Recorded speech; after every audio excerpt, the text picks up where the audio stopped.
नोंथाङा जुदि लन एप्लाइ खालामबा जायखिजाया बेंकआनो नोंथांनि सिबिल स्करखौ नायो। जुदि नोंथांनि सिबिल स्करा मोजां नङाबा जायखिजाया बेंकआनो लन होनाय नङा।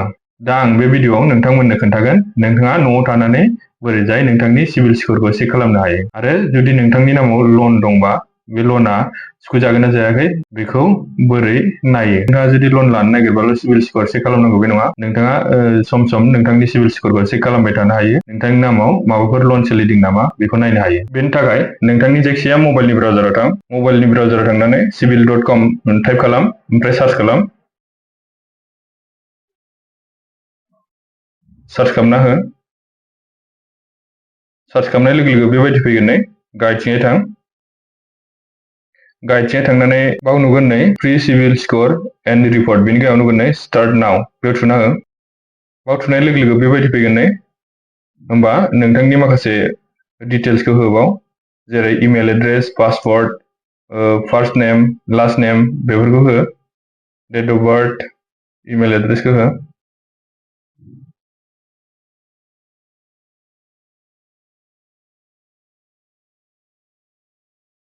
इमेल एड्रेस आरो पासवर्ड होखांनायनि उनाव नाम हो।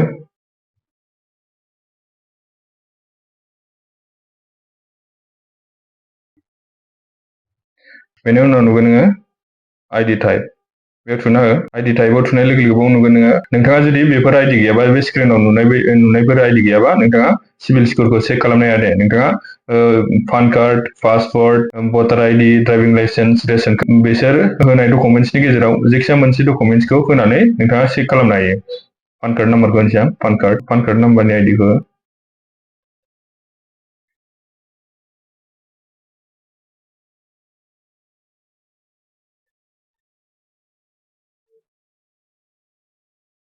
पिन कड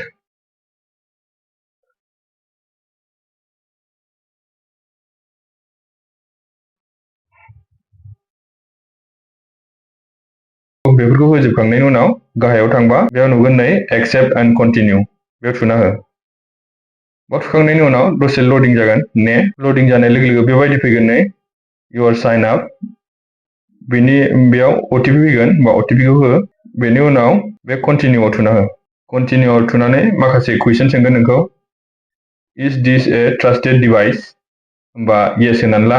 जुदि नोंथाङा अबावबा साइबार केफआव दखानफ्राव थांनानै लगइन खालामदोंबा होमबा न' हो दे। जुदि नोंथाङा नोंथांनि मबाइलजोंनो चेक खालामदोंबा होमबा येस हो। येस होनानै कन्टिनिउआव थुना हो। कन्टिनिउआव थुनाय लोगो लोगो होमबा नोंहा लगइना साक्सेसफुल जाबाय होननानै श' खालामबाय नै होमबा गो टु डासबर्डआव थुना हो। गो टु डासबर्डआव थुनाय लोगो लोगो नै नोंनि सिबिल स्करखौ खोन्थागोन आरोना बेयाव आंना नै 716 सिबिल स्कर। बेनिफ्राय थां नोङो भिउ इउर सिबिल रिपर्ट बेयाव थुना हो। बेयाव थांबा नै बेबायदि नुगोन नै सिबिल रिपर्टआव थांनाय लोगो लोगो बेबायदि नुगोन नै बेयाव नोंथांनि गासिबो लननि डिटेल्सखौ नुजोबगोन बेयाव एकाउन्ट इनफरमेसनाव प्रफाइल इनफरमेसनाव नोंनि प्रफाइलनि इनफरमेसन नुगोन। नोंथाङा बेबायदिनो चेक खालामनो हायो माबाफोर नोंथांनियाव लन एक्टिभ जानानै दं नामा आरो सुख'जागोन ना सुख'जायाखै बेयाव गासिबो नोंथांनियाव श' खालामजोबगोन दे लोगोफोर। दा बेनोमोन दिनैनि भिडिअआ। जुदि नोंथाङा बे भिडिअखौ इउटुबाव नायदोंबा अन्नानै इउटुब चेनेलखौ साबस्क्राइब खालामलां आरो लोगोसे बेल आइकनखौबो थुनलां लोगोफोर। बेबायदिनो गोनां इनफरमेसननि भिडिअ लाबोबा नोंथांनाव सिगां नटिफिकेसन थांनाय बायदि। जुदि नोंथाङा बे भिडिअखौ फेसबुक नायदोंबा फेसबुक पेजखौ फल' खालाम आरो लोगोसे लाइक कमेन्ट खालामना गालां लोगोफोर।